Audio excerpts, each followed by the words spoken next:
All right, good morning, everybody. I'm Louise. I'll be your facilitator this morning.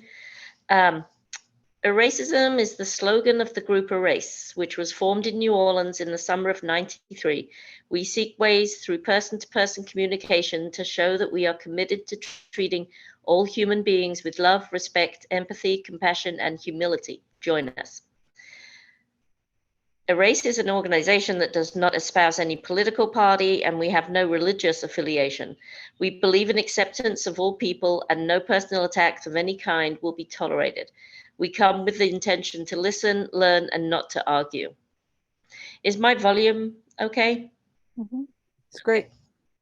Land acknowledgement. We begin today by acknowledging that what we know as the United States is the ancestral and unceded territory of many indigenous peoples, and that there are many more nations and tribes that could be named here. Members of our meeting group today are on the lands of the Chitimacha and Choctaw in New Orleans, the Creeks and Cherokees in Atlanta, the Tonkawan, Lipan Apache, and Comanche in Austin, the Lenape and Piscataway in the Washington, D.C. metropolitan area, the Wampanoag and Nipmuc peoples in Boston, and the Cahuilla and Mojave in Riverside, and the Lumbee in Fayetteville. We thank their ancestors for being stewards of these lands through the generations and through today. We need to protect and honor the history and people of these places. Despite centuries of colonial theft and violence, we should always remember that we are still on Indigenous land, and it will always be Indigenous land. Okay, some housekeeping, which by the looks of it, most of you know, but we'll go through anyway. Keep yourself on mute, please, unless you're speaking. And I keep a list. If you want to be on the list, you wave one finger, wave it about a little bit. I'll try to catch you. And you have 2 minutes to speak. Do not interrupt the speaker, no side comments or personal attacks, no name calling.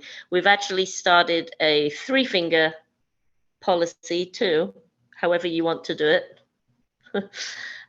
Which if you've heard something that is offensive or you're personally offended by it, you can raise those fingers and address the person that said that to maybe let them know that those words were painful to hear or not on.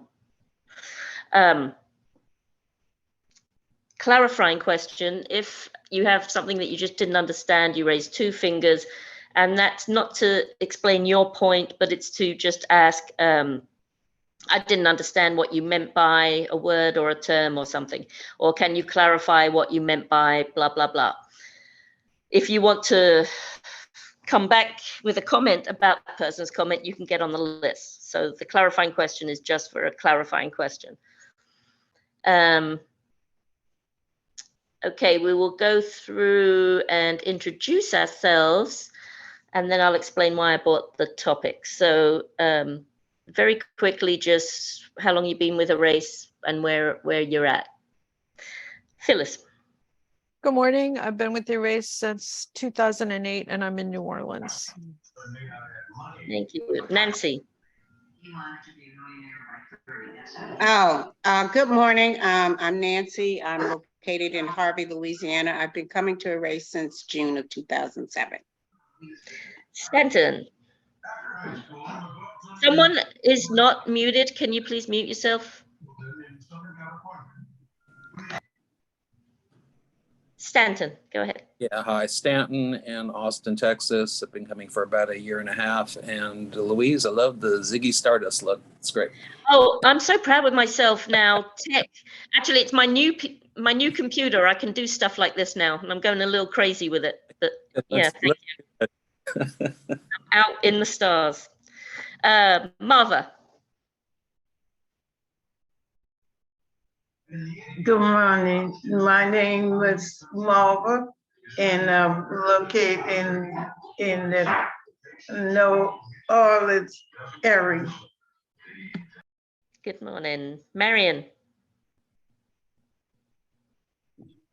Hello again, everyone. I'm Marion. I'm here in New Orleans. I've been attending erase discussion since June of '93.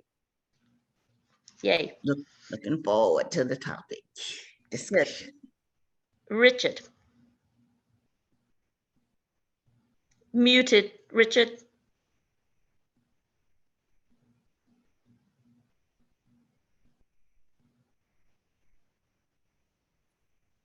There you go. Yeah, there we go. Good to see everybody again. It's Richard in New Orleans. Been intermittently with racism since 2003, about the time that Marion joined. Thank you. Pedro. I should say Hi, 19. good morning. I wanted to Sorry. piggyback on Stanton's comment. I wasn't sure what I put in my coffee this morning when I saw you, Louise. So anyhow, very, very attractive. And I'm in Austin, West Austin, and been coming to the Erace meetings for the last 3 years or so. Thank you. Yay, thank you. Who else can I not see? Glenn, is Glenn here? No? No one else that I can't see? No, Glenn was, but he left. So I don't know. Maybe he lost signal or something. Okay, well, hopefully he'll be back. So I will open up.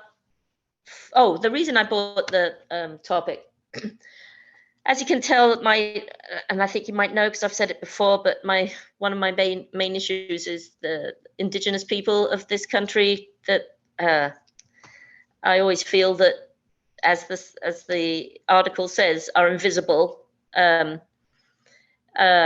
So I just feel that they never get the recognition, or statistics never include them when we're talking about crime or lack of housing, lack of funds, lack of, help. So I just wanted to have a discussion and see what you all think and your feelings about this. So whoever wants to start, wave a finger and I'll put you on the list. Marion. Hold on, my pen doesn't work. Marion, Nancy, Stanton. Anyone else while I'm looking? Okay, go ahead, Marion. I'm so glad you brought this topic for discussion, Louise. In 1979, 1980, I remember because I was coming to the end of my maternity leave, the Louisiana legislature mandated that teachers had to take extra courses, whether you had a degree or not. They called it the Professional Improvement Plan. I was working at a school, and one of my co-workers suggested that I take a course in urban studies. And her husband taught this urban studies course at Delgado Community College. And luckily, happily, fortunately, he was a Cherokee Indian. He was from the Cherokee Nation. Great guy, very jovial, very pleasant. And he would always single me out in class because his wife and I worked together. But it was a very positive experience. The course lasted 9 weeks, and he would weave in stories about his life on the reservation. And I'm telling you, some of those folks, I think, that he came in contact with should be burning in hell just about now. This, as I said, this was 1980. And as I said, excellent instructor, but he wove in stories about his life as a member of the Cherokee Nation. And I can't say it often enough. How they treated his people, I'm telling you, some of those folks really right now should be spinning in hell. But in his class was a very positive experience, and we learned a lot. Got a chance to ride on the streetcars and the buses because of the all over the city. I learned a lot about New Orleans because of his instruction. So I had that wonderful opportunity to actually meet a member of the Cherokee Nation. Thank you. Thank you, Marion. Nancy. Yeah, I read this article and a very good article. It in one of the paragraphs, it mentioned, do you know anybody who is of Native American descent? No, I don't. I mean, they were very spot on about that. That was intentional to remove them from their locations and to some remote area that, you know, not seen and not heard. And it's really a shame. There are, I mean, there's probably a lot more movies or TV series that talk about the plight of the Native American, but I watched, I Buried My Heart at Wounded Knee. And that was so sad about the erasure of their culture, moving them to inhospitable and inhabitable land where they left them there literally to die.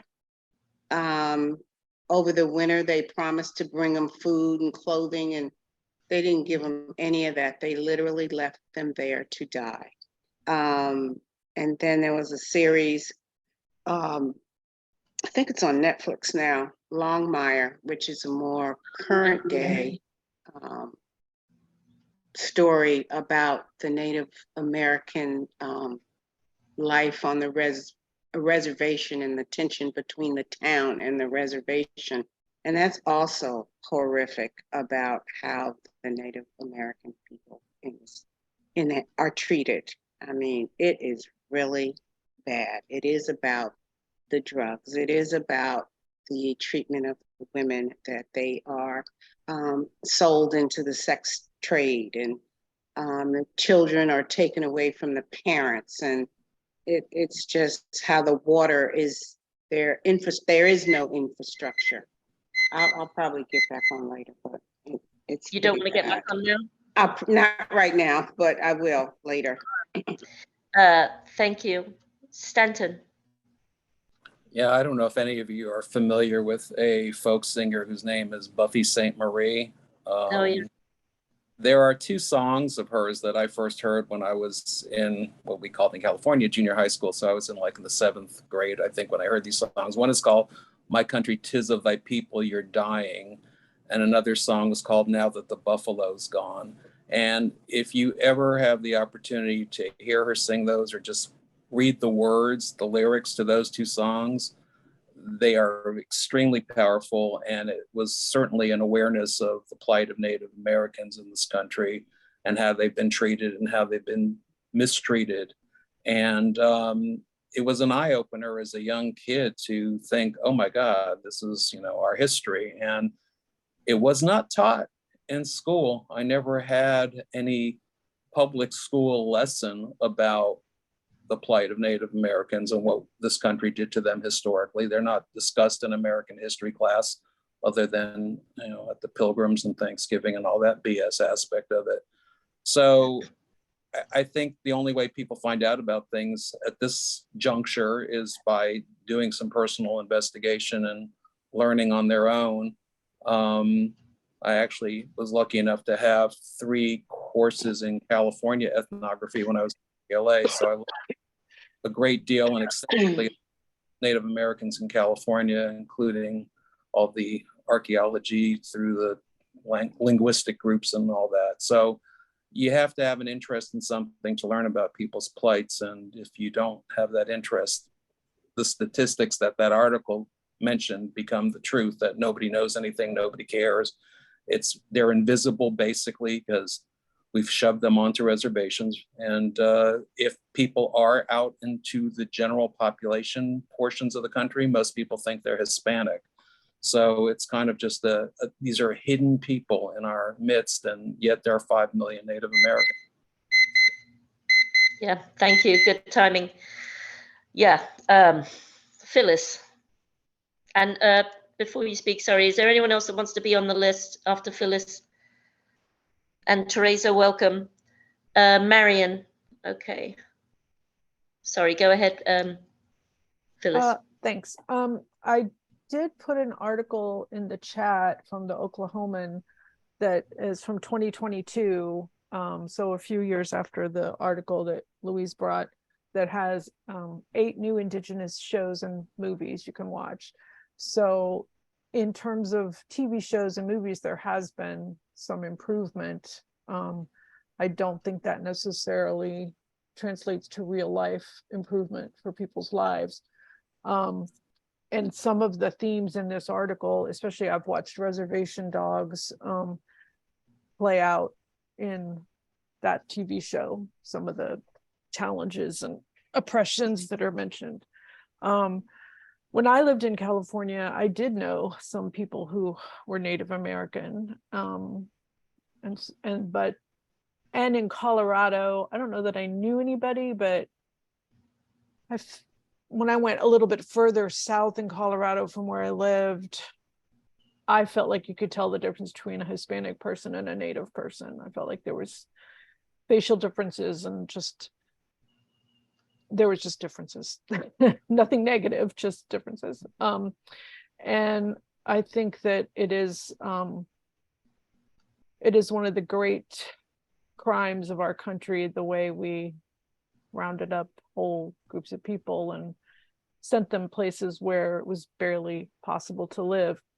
And the fact that there's 5 million is a testament to their resilience and strength, not anything we did. Thanks. Thank you. Yeah, despite what we did. Marion.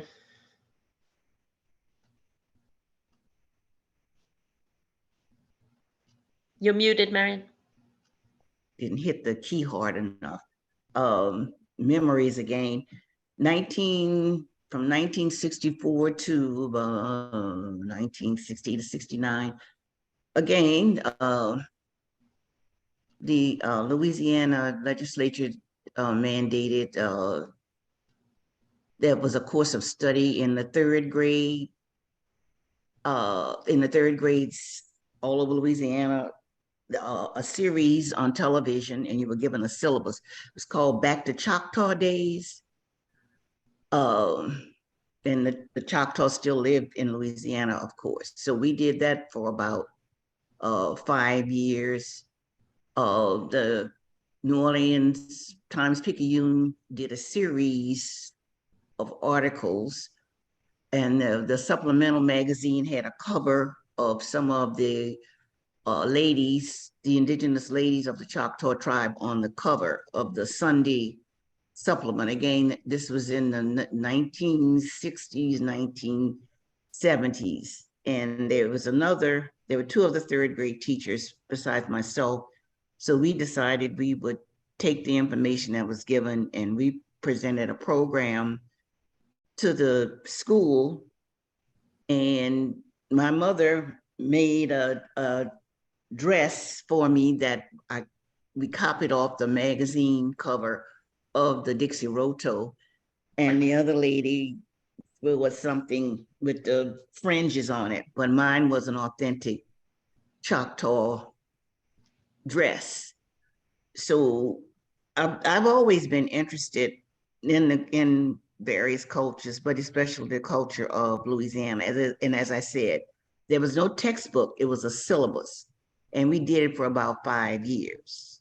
I was so glad that we had that opportunity to do that. Okay, so my time is just coming to an end. There you all go. right, that was quick. That was good. Phyllis.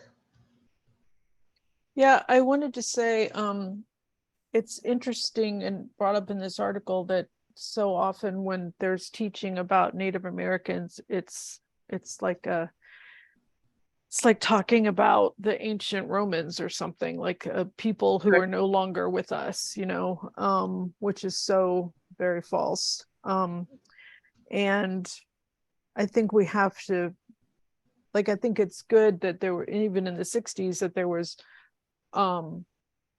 pictures of actual people who were alive at the time, not like some ancient, as this article I think says, sepia toned photographs taken by colonizers of Native people. And something else came into my mind, but now it has left. So I will raise my finger again if it comes back to me. Thank you. Thank you. The list is open if anyone would like to get on. Stanton and Nancy. Anyone else? Where did Teresa? Ah, Teresa. Okay. So Phyllis has just been. Stanton. Yeah, no, I just wanted to add to that, that slavery was actually initiated with Native Americans in the islands, and because they were so susceptible to European diseases and died in such great numbers, that's when the African slave trade basically sort of came into existence, because they were unsuccessful enslaving the local population. So it's really just the amount of crime that has been perpetrated against Native Americans is just a long list. And as official government policy about giving Native Americans blankets that were infected with smallpox during conquest of Western United States, and there was a plan to basically annihilate all of these people. And I don't know what's being taught in public school today, but I have a funny feeling that is not included, and that is not what's being discussed, because it might upset some students. So we wouldn't want that. I'm done. Thank you. Nancy. Yeah, and just to piggyback on what Stanton just said, because that was going to be, what I was going to talk about is how Native Americans are portrayed in our history, as being barbaric savages and preying on the poor settlers. I mean, if somebody came and squatted in your front yard and said, okay, I live here now and you don't, I mean, what would you do? Would you just sit there and allow them to do it? I mean, I don't celebrate Thanksgiving anymore. In all good consciousness, I can't. I think they need to, like, they don't celebrate Columbus Day anymore. If you noticed this past year, you didn't hear all those Columbus Day sales and commercials and things like you used to do in the past, because for one thing, Columbus didn't discover the United States or America. He went to the Caribbean, and he was not a very nice person when he got there. And so you no longer hear that, but the true origins of Thanksgiving is about celebration. That what they portray in history books never took place, okay? And it was a celebration of Indian massacres. That's what Thanksgiving was. The original Thanksgiving was about, the celebration of successful Indian massacres.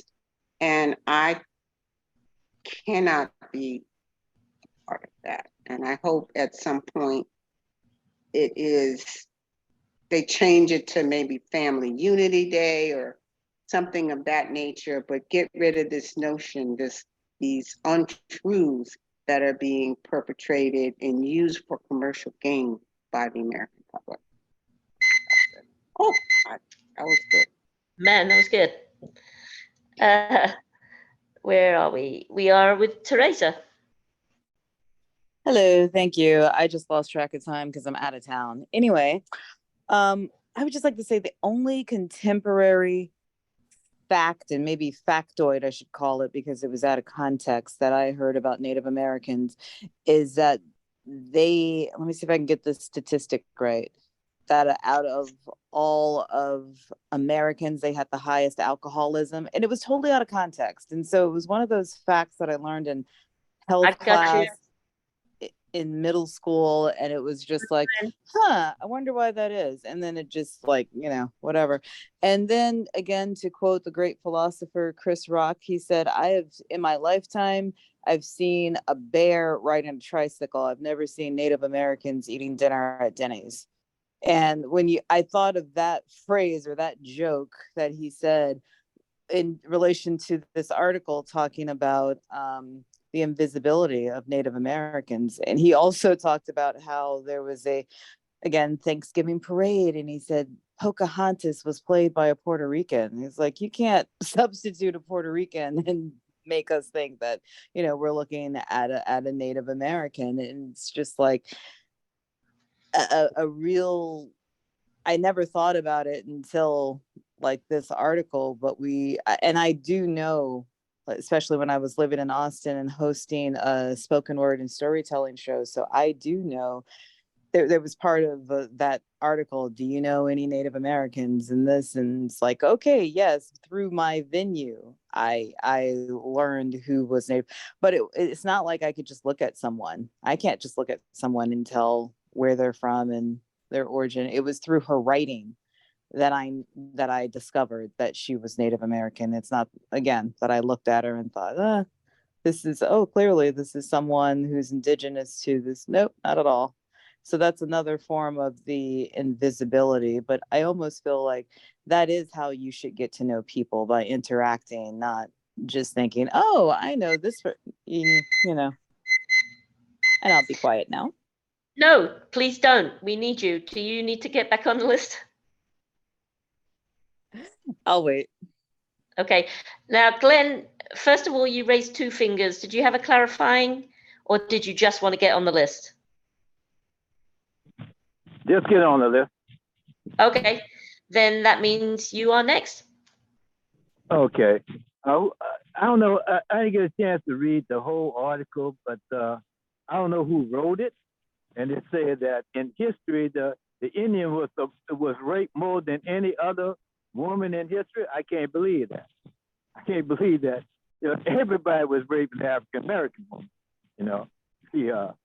The slave master, the overseers, any white man who wanted to.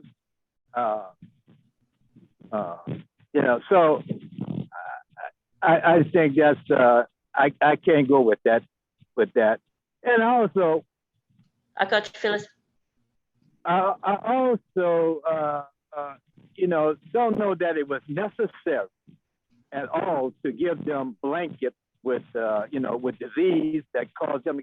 Look, nobody give me a blanket to catch COVID twice. You just have to come in contact with other people.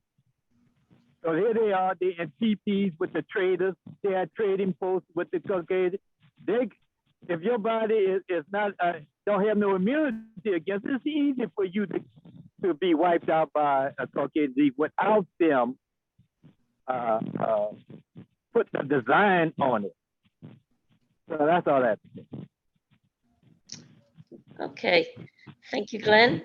Phyllis. Yeah, the article in the second paragraph, it's talking about current day. It says Native women are 2.5 times more likely to be raped or sexually assaulted than any other ethnic group currently. And 97% have experienced violence perpetrated by at least one non-Native person. So it isn't necessarily Native men raping Native women, it's non-Native people raping Native women. And as was mentioned earlier, putting them into the sex trade. I think it's really difficult to hear anybody deny the historical fact of what was done. Smallpox blankets were given to people, to Native people, because they were more susceptible to European illnesses, just like the people in the islands that Stanton mentioned.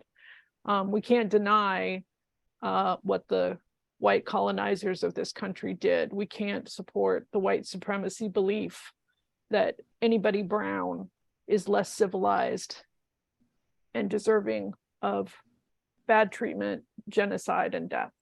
Thank you. Thank you.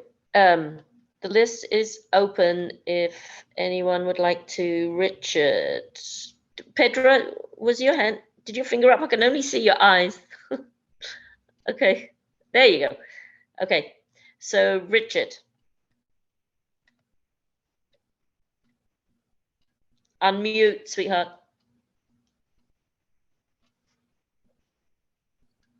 Sorry about that. Just to follow up on Phyllis's last comment, it was a little unclear to me whether that was the comment about the that the actions of the past reflect the current racist attitudes towards Native Americans today.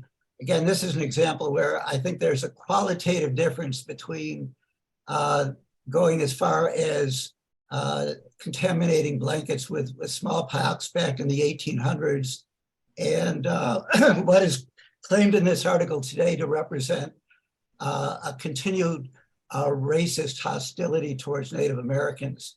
There is absolutely no question that in the past, a racist attitudes towards Native Americans has led to the conditions that we see today. I've tried to think about a way that people connect dots in ways that often to me are not making a lot of sense. And one way to think about it, I may need another minute to get on to talk about this, is that as people, we all look up in the sky at night from all around the world, and what is the constellation that jumps out at us right away? It's probably, most of you will answer, the Big Dipper. In other words, we're connecting the dots to see the Big Dipper. But when we talk about connecting dots to see constellations, most of us could not identify a single constellation in the sky. So when it comes to connecting dots between what happened to the Native Americans 150 years ago, including contaminating blankets, and what's listed in this article, invisibility is not racism. I think there's a quantifiable change, qualitative change in the way that we recognize the racism in the past. This does not mean that most European Americans exhibit racist attitudes today. We exhibit ignorance, we exhibit discrimination, we exhibit prejudice. But as I've talked about in many discussions before, does it rise to the level of racism where we consider ourselves superior as a whole to Native Americans? No, I don't connect those dots. Can I myself, as a facilitator, ask a clarifying question? So Richard, you don't think invisibility, being invisible, is a form of racism? And if not, why? I read The Invisible Man by Ralph Ellison. So I'm aware of that book, but no, invisibility. First of all, I don't see that as the way that most European Americans see Native Americans. The fact is, with 5 million Native Americans, they do not live within the communities, and I understand the racist background of that, of most European Americans. So invisibility is not racism. Invisibility for most of us is the fact that they don't live among us. And I understand the racist background for that. But invisibility per se is not racism, no. Okay, anyone else? Nancy Stanton want to be on the list? Hold on, Nancy. And Phyllis. Anybody else? You can put me on there. Okay, Glenn, gotcha. And Marva. All right. Thank you, Richard. Nancy. Invisibility can take on many forms. It doesn't necessarily mean that you're out of sight and out of mind to be invisible. You can also be ignored. Okay, that's why organizations have diversity, equity, and inclusion. And they go all together, because if you don't have inclusion, you can have you can have diversity, but it doesn't necessarily mean that you have equity, and it doesn't necessarily mean that you have inclusion. All right, you have Black people that can be hired even into management positions, but they are often ignored and not giving the same respect and standing as their white counterparts. And that is racism. Thank you. Thank you very much. Stanton. Yeah, I want to piggyback on what Nancy's saying, because I think when you're marginalized and you are in situations where educational advances are lacking and economic opportunity is lacking and alcoholism is rampant because of those reasons, that you are then marginalized, and therefore you are invisible by the sheer fact that you are not seen in these marginalized situations. And so to me, that is a form of racism, because unless certain policies are put into place that would ameliorate those situations, I don't see how those things are going to change. And I think I just want to say, from a historical perspective, and just my opinion, that there was going to be some movement towards improving the plight of Native Americans, maybe in the 60s and early 70s. But then I think when the American Indian movement began and people like Russell Means got to be a little violent, and there was the conflict and I don't even remember the details anymore of that sort of, violent situation that took place on one of the reservations for, I guess it was several months. And then he became wanted by the FBI, yada, yada, yada. So then that became sort of like, well, these are people with, violent propensities, and they want they want things that they shouldn't necessarily have so quickly. The same kind of commentaries that were made about the, people who were in the Black civil rights movement as far as being more militant and more violent. So when you put people into a situation where their only outlet becomes violence, I think that's also an excuse to then further marginalize them. So that's just how I see it. Thank you. Thank you, Stanton. Phyllis. Yeah, the article says that 70% of the 5 million Native people in the US live in urban areas. So how come we don't know them? Was that your point? Thank you. Glenn.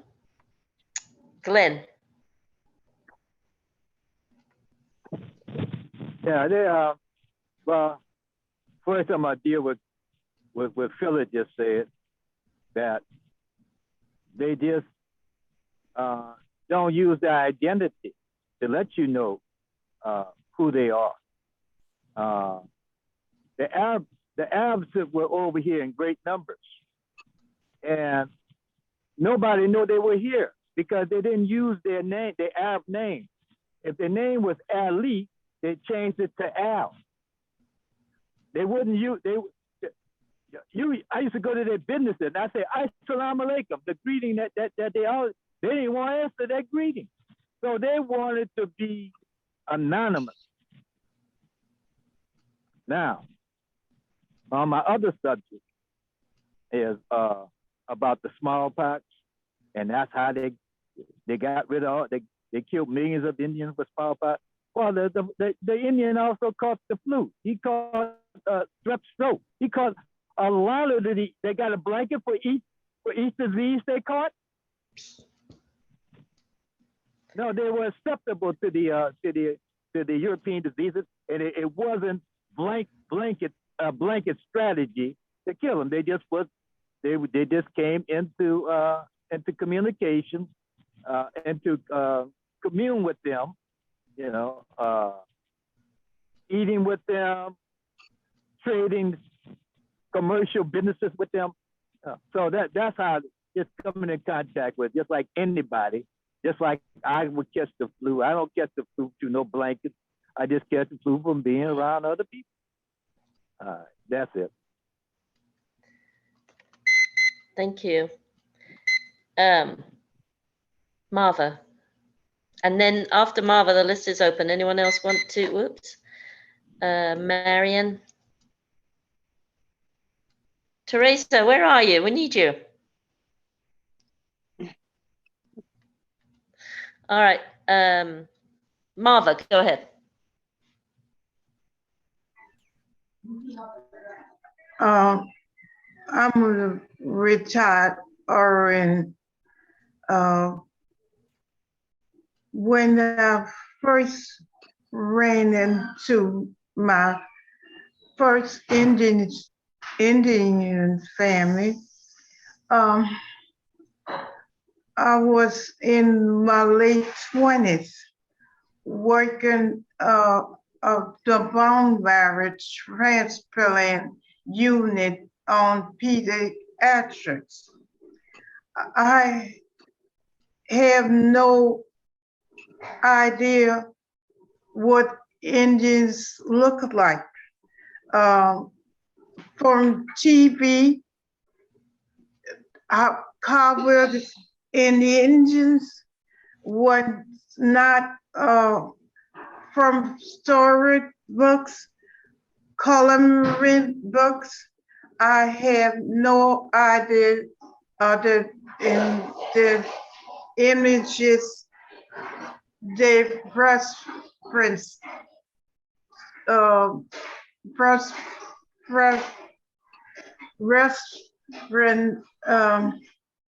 first reference to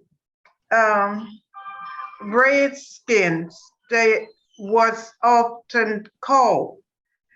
And I walked into the bone marrow transplant and I was lost for words. It's it was that I don't know what I was expecting to see.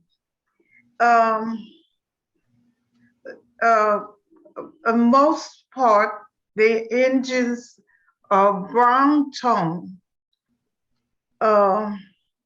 They look like you and me, except the features. Skin tone brown. In the story on the TV, redskins, I don't know where they had got that from. You don't even see a red tint to their skin. Thank you. Thank you, Marva. Marion.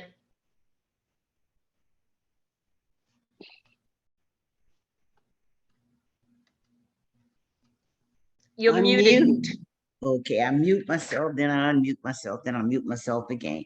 That was so interesting, Marva, that you brought that up because I found 20 photographs of people who are in the United States House of Representatives, and they are all of indigenous backgrounds. We have 4 women here and 16 men who are members of the Cherokee Nation, the Choctaw, the Laguna Pueblo, the Potawatomi people, and the one name jumped out on the list.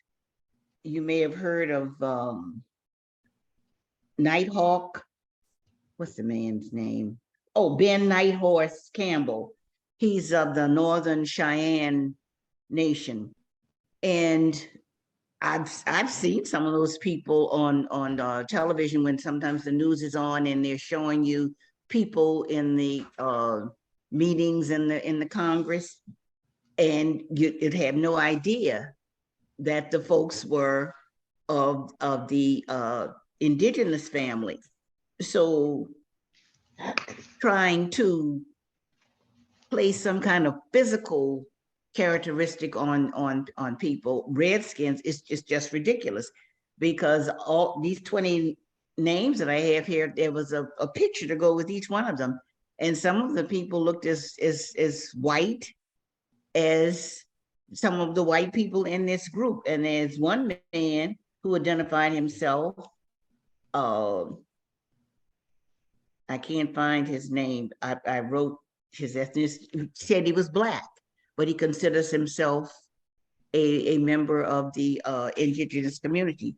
So this trying to peg people with physical characteristics and trying to hone in on identifying them as a Native American because of the physical qualities isn't always going to fly. Because as I said, with the exception of one or two of these people, they look like just any white person. And some of the lady Native Americans too. This lady of the Laguna Pueblo people looked like an ordinary, regular white person, white lady. Do you want to get And back on the list, Ian? Maybe later when I Okay. look back at my list. Thank you, Louise. Okay. Teresa. Yes, thank you. I wanted to make a comment about how Nancy stopped celebrating Thanksgiving, and it made me think about, I never celebrated Thanksgiving as something to commemorate Native Americans and Pilgrims. Thanksgiving has always been like a mini family reunion. And it's interesting because I'm actually out of town at my family reunion, and it's going to start at 3 p.m. today, which is why I lost track of, oh, it's Saturday, because I took yesterday off. And so it felt like Saturday yesterday. Anyway, it's kind of like the dichotomy of, the true meaning of Christmas is the birth of Christ, but you get all this Santa Claus stuff, Santa Claus, Santa Claus, Santa Claus, Santa Claus. So that's the commercial stuff. So yes, I did know both commercially and in school about Thanksgiving, but it was never celebrated. Even now, like the 14 years I lived in Austin, it was always Friendsgiving, where all of us, quote unquote, orphans, you wouldn't go back to, in my case, North Carolina or Virginia to celebrate with my actual family. I would celebrate with friends. And it's like the origin of Thanksgiving never really came into play with how my family celebrated Thanksgiving. That was just one of the ways that family and extended family would come together, and we are thankful for doing that. And by the way, this family reunion that I'm at right now in Virginia, it's our 82nd continuous family reunion. So I have really, really strong ties with my mother's side of the family. And that's the way we celebrate Thanksgiving. It really has to do with extended family coming together, and absolutely nothing about pilgrims. But thank you for Nancy for making me cognizant of that. Thank you, Teresa. So the list is open if anyone would like to fill us. Anybody else? Pedro, you have something to say? No, anyone else? Where are we? That is everyone. We're a small group. Richard. Okay. Go ahead, Phyllis. Louise, you're definitely a person who works in a classroom because you'll call on people whether they have their hand up or not. It makes me laugh. Like, I think Pedro wants to speak. So I just want to say that also when I lived in California, I haven't had this opportunity here, but I went to several powwows that were held by the indigenous communities there. Berkeley doesn't celebrate Columbus Day. They have Indigenous Peoples Day, and there was always a powwow in a park close to where I lived, both of the apartments I lived in, that I could just walk over to and watch the dancing and get some food and, not be an active participant, of course, but it was open to the public and but all of them that I went to. One thing I learned was you do not touch the clothing of a Native person at a powwow who's performing. You don't even ask. And the second line I went to here, and people were just walking up to some of the Mardi Gras Indians and touching them, their clothes, their suits. And I was like, oh, because I thought it was the same, but it didn't seem to be the same. It seemed to be okay. So I took that from indigenous people to the Mardi Gras Indians, but I was wrong. I just want to say, I don't think I've ever seen an advertisement for a powwow here, but if there are any, I hope people will take advantage of it. There probably are in Austin, I would guess. Yes, quite a few. Yeah. Okay. Thank you. Thank you. And I think in New Orleans, isn't there, in Homer, I think, area, there is. Sure. Anywho, Richard, you're up. Yeah, you mentioned, I'll get to my main point in a second, but the Houma Indians, one way that I think that Americans in general, people that are festival goers, as this article is implying, and as basically gets back to the original reason for the group of racism, is one-to-one contact. And folks who went to the New Orleans Jazz Festival and have been going for many years know that the Native Americans, at least in the last 10, 15 years, have had a significant presence at Jazz Fest. I'd encourage folks to go to the booth where I believe it's the Houma Indians for many years now have been making wonderful Native American jewelry made out of garfish scales, which is that prehistoric fish that so many of us from Louisiana know about. And they take these scales from garfish and make beautiful jewelry and earrings, which we've been buying almost every year now. So it's the kind of one-to-one interaction that I think overcomes a lot of the ignorance particularly about Native Americans' relationship to the land. And this is where I think there is a qualitative difference between the way many Americans, particularly those who are environmentally minded, think of Native Americans in terms of their superior attitude towards natural resources. I brought this up before, that it's the Native Americans that have always thought of even inanimate objects as living resources that need to be respected and protected. And the fact that even though we give this well-intentioned beginning talk about this is Indian land, the Native Americans, the Indians will be the first to tell you, this is the land the land is a spiritual thing to them. It's not ownership, it's stewardship. And I think we need to keep that in mind. And I think that's why so many environmentalists, again, think of the Native American approach to living. Oh no, you've frozen. The corporate capitalist living that has evolved out of the American colonial experience. So I think there's a qualitative difference. Yes, there is ignorance. Yes, there is still prejudice. There always will be, but I think there's a qualitative difference between the way many of us think about Native Americans now versus 50, 100 years ago. I think it is changing for the better. Thank you. Good timing. Marva, and then Stanton and Phyllis. Okay, Marva, sweetheart, go ahead. After Katrina, we moved to Pineville, which my patients was transferred over there to Pineville, and we had to bring our staff over there to take care of them. They did not have the staff, but the housing in was a newly renovated section of the hospital. Mentally ill children I worked with on State Street. They had, I was in my 60s when I ran across other American Indians, and Marksville, which was 45 minutes outside of um, Pineville. They had a large Indian population.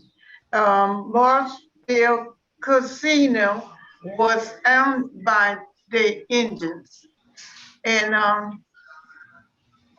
uh, my my experience was uh, the Indians was brown tone, not gray skin. I had my largest experience was um,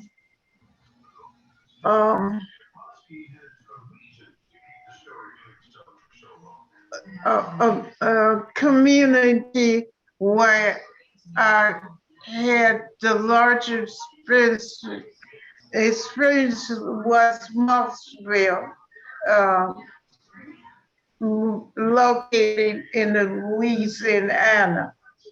Thank you. Thank you. Stanton, you're next. Yeah, I remembered the story and I was looking for the article. It was about this woman. She's the owner of a home in Altadena, California, which is just north of downtown Los Angeles. And she had a 1 acre property when she learned about the desire of this tribe they called the Tongva people to have ancestral lands. So she has donated and transferred the land to the Tongva tribe. And marking the first time in nearly 200 years since the California mission system ended in 1833 that these people would have land to call their own. And they're going to turn it into a cultural center for what's left of these Tongva people from the area of the San Gabriel Mountains. I thought that was really an interesting little personal human interest story. Thank you. Yes, it was. Phyllis. I was just looking at some more articles about Native TV shows and found one from 2022 from Teen Vogue, which is where today's article is also from 2018, that has 15 shows listed. Some of them are in the other article as well. But I think that's lots of educational opportunities. And the one from 2022 Teen Vogue was to have alternatives to Thanksgiving, learn some Indigenous history. So cool. Thanks very much. Thank you. Okay, list is open if anyone wants to get on. If not, Marion, okay. You're muted. Okay. Yeah, I know I've been blabbing a lot, but these thoughts keep coming into my head. I forgot to mention the gentleman who was my instructor, Ed Delgado from the Cherokee Nation, also mentioned the corporal punishment that these children suffered under. And after they whipped the kids, if they spoke their language, he said they would forget when they go outside and play, they would be speaking their native language. And if the teacher was looking out of the window and she heard them, when they'd come back in the classroom, they would get a spanking, and then they'd have to kneel on rice in the corner. And if you all have the Paramount Network and you're able to watch 1883, you'll notice in one of the segments, the nuns, the Catholic people are teaching the native children, and the girl answers an incorrect answer. And when she repeats the incorrect answer, the nun hits her with the ruler. And then they end up putting that girl in isolation in some horrible shed on the school campus. But there was a great deal of physical violence directed against Native people as well. So if you're all able to look at the Paramount network, they are rerunning. It's called 1883, the year 1883. That's the title of the series, and they show the cruelty that was directed toward the Native people during that time. And Taylor Sheridan, who was the producer director, deliberately, when he was interviewed, he said he deliberately wanted to focus on that and let people, especially in this country, know exactly how the Native people were mistreated. So Right. already end on a sour note, but I thought you all should know that. Thank you. Thank you, Marion. So I think I'm gonna put Stanton on the list.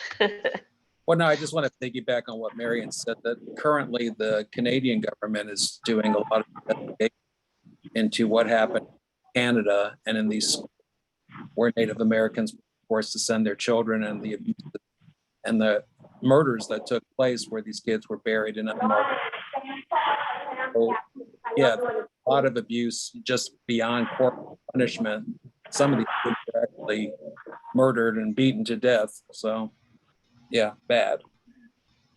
Yes, bad. So unless anyone else, is everyone muted? I think it looks like it. I'm going to start the wrap up, I think. And so everyone except Pedro has spoken. So Pedro will get 2 minutes and everyone else will get 1 minute. I don't know where that noise is coming from. It's not me. It's Glenn. I think he's having trouble with his audio. There you go. Yeah. There you go. Okay. So Pedro, you have 2 minutes if you so desire. Yeah, no, I pretty much appreciated what people had to say. I think the oppression of the indigenous peoples of this land, it's just a long line of oppression, and I appreciate bringing this subject and circling it back to our attention because of the invisibility that all oppression generally has. We just kind of forget it and move on to, to the next event per se. But that's really all I had. I'm actually waiting on an AC guy to show up, so I'm going to have to jump off here and look forward to seeing everybody next week. Thank you. Oh dear, get that fixed. Yeah, that could, that's horrible to not have AC. Sorry, just want to tell Pedro, no meeting next week. Oh, okay, great. Thanks, fellas. I'll see you the week after then. Okay. God willing. All right, bye-bye. Thank you. Bye. Everyone else has 1 minute, and Phyllis, take it away. I just want to say I've read some fiction and nonfiction by Native authors. Some of the nonfiction has to do with like better ways to treat nature and deal with, agriculture and taking only what you need. And just, it's like a spirituality, as somebody else talked about, the respect for the land. Maybe that was Richard or Stanton. And also some novels that feature indigenous communities and families that have also helped educate me, and the TV shows and films, of course. I think it's really easy to forget what we don't see. If we lived in a place that didn't have a visible Asian community, we wouldn't really have knowledge of Asian communities. So I think, we always could be learning more and not relying on what we did or didn't learn in school, or what we do or don't want to believe about the colonizers and white supremacists today. Thanks very much, Louise. Thank you. Nancy. Yeah, it was a very good article. Yeah, I will be interested in looking at those lists of TV shows that, depict more Native Americans or documentaries about Native Americans. I find it to be quite interesting. And definitely how their history has been distorted over time, particularly from what we've learned in school until even now, how their living conditions are just hidden from public view because they live on these reservations in very sordid conditions. Much worse than, I mean, inner city is bad, but these reservations are a lot worse. Thank you. Thank you, Nancy. Stanton. Yeah, I think that we've come to think of Native Americans or indigenous people as either noble or savage, and I don't think they're either. I think they were just people living on a land that met with a historic reality that was impossible for them to deal with and to fight against. And I mean, throughout world history, this has happened over and over and over again. And it's just one of the unfortunate realities of history that these people became really just stomped on and marginalized and kind of disappeared. Thank you. Marva.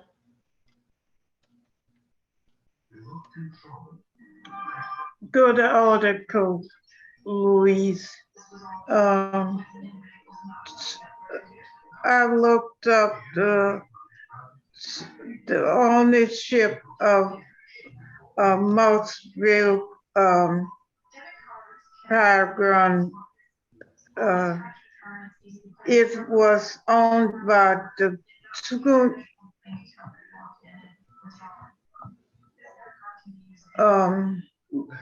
it's located in Mossville, Louisiana, owned by the Tunica Biloxi Indian tribe. It was built on a reservation in Falls Parish, Louisiana. Thank you. Thank you, Marva. Marion.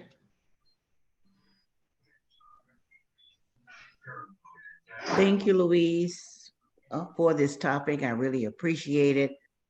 Ever since I taught that 5-year course many years ago, I've always had an interest. My interest is always aroused when I hear something about our Native American brothers and sisters, because I believe with all my heart, these people really are conservationists and environmentalists, and they do consider the land to be sacred, and they have tried to preserve it. And it's so unfortunate that we have people in our country and perhaps in other parts of the world who cannot see how very important that these people who have been here on the planet really for centuries, beyond centuries. So I appreciate you sharing this topic with us today. I really deeply appreciate it. Thank you. Richard, wrap up 1 minute. It doesn't take a minute because Marion said it better than I could. You hit it right on the button, Marion, and good discussion. Thank you. Thank you. Teresa. Hi, yes, I'm glad I remembered it was Saturday and that I checked the time and I could listen in as much as I could. And did I hear correctly? We're not meeting next Saturday, but the one after? Yes, Is that correct. right? Okay. Yep. Well, I look forward to that. Thank you, guys. Thank you. Thank you for coming, even though you're surrounded by family. Teresa, and then Glenn. Yeah, I think the American Indians got a very bad history with the Europeans. But I'm not going to be a hypocrite and say that, oh, I wish they had their country back. I wish this never happened. That this great advanced country that we have. I wish to turn that history back, and they can go back to just hunting the buffalo, leave the country, just leave the. Uh-oh. We lost you. I'm not going to be a hypocrite like some of you who believe that just talk about how bad it was, but point of order, and wait, sorry, Glenn, we have to interrupt that. That was offensive to someone, and we want to find out why. Phyllis, tell us why. Because you don't know, none of us have addressed how we feel about that. You can't call us hypocrites just because we don't agree with you. Thank you. Okay, you can still finish your thought, Glenn. Oh, yeah, okay. Well, like I said, none of you would be ready to give back your property and give it back to the Indians. And you like the modern country you in. You wouldn't want to live in the country that the Indians. Okay, yet again, that is assuming something. We have three fingers. Phyllis? Can I just say, if the Europeans never settled this country and overran the Native Americans, it's very possible that Black Africans would not have been enslaved for hundreds of years in this country. So you might want to rethink that idea. No, I don't. No, I do not. Okay, continue with that thought, Glenn. Well, look, none of us want to go back to Africa. That's your answer. Okay. Are you done? Oh, we got a clarifying question. Go ahead. Well, the question for Glenn is, do you not think that there were great civilizations that were built by the Aztecs, the Incas, the Mayans prior to European arrival, that maybe had they been left alone, they would have come to the same achievements that we have come to in this country without the interference of European intervention? Just a thought. No, not at all. We'll never know. Okay, on that thought, we shall leave it. And I have been jotting down notes right, left, and center, and it's a complete mess, but I just want to address some of them. I feel that when we talk about Indigenous people here, it's just such a sad and painful subject for us all, or anyone that has any form of empathy, that I think we should have more discussions. We rarely have discussions that bring in Indigenous peoples. And I just feel that that's about race. That's what our group is. And we very rarely do it. And there's the invisibility, we don't bring them into the conversation. As for Columbus, oh my God, don't get me started. He was disowned by Spain and the Europeans because he was a hideous man. He raped 13-year-olds. I mean, he was a hideous, hideous man. And yet, when they were making the history books, they just had to quickly grab someone from history that they thought, oh, he was a sailor, he sailed around. Yeah, let's use him. Yeah, don't. My husband is adopted, Roy is adopted, and he's from South Dakota, and it was in the 60s. And there is a big possibility that his mother was Sioux or his father. And he doesn't want to look into it because of that reason, because there was a lot of rape and a lot of relationships that weren't meant to be. And I think he has some Sioux blood in him. So I just feel quite strongly about that there. As for the blanket things, let's address that. Glenn, I feel like your only problem was, oh, there were more Black women raped, and no, the blankets didn't give them they didn't put diseases on the blankets. Really, that's your takeaway from this. As you said, you didn't read the article properly. Please read the article fully before you come to discuss and make your blanket, excuse the pun, your blanket statements about any of us. When you say about the blankets, you're saying, it's kind of like saying, oh yes, African Americans who were enslaved were whipped with leather. Oh no, they were whipped with, you're saying what type of whip they were whipped with. That's irrelevant. It's an irrelevant point that you stuck on and seem, I don't know. Okay, I'm leaving that one alone. And also the names, you said that names you don't know because they change their names. Not all of them have names like, Yellow Feather or Tread Lightly on Earth. They have regular names, European-y sounding names. So you would never know that. And as Phyllis said, there's more and more shows for sure, which is a good insight into life on reservations. Smoke Signals is another one, which I don't think, I don't know if is on that list. And also, I just would also like to say the stewardship. Richard, you're right. It's a stewardship, and they never say that they own the land. They say the land is everybody's. And I think maybe, if a land acknowledgement didn't say that clearly, I guess we might want to change that, but you're quite right.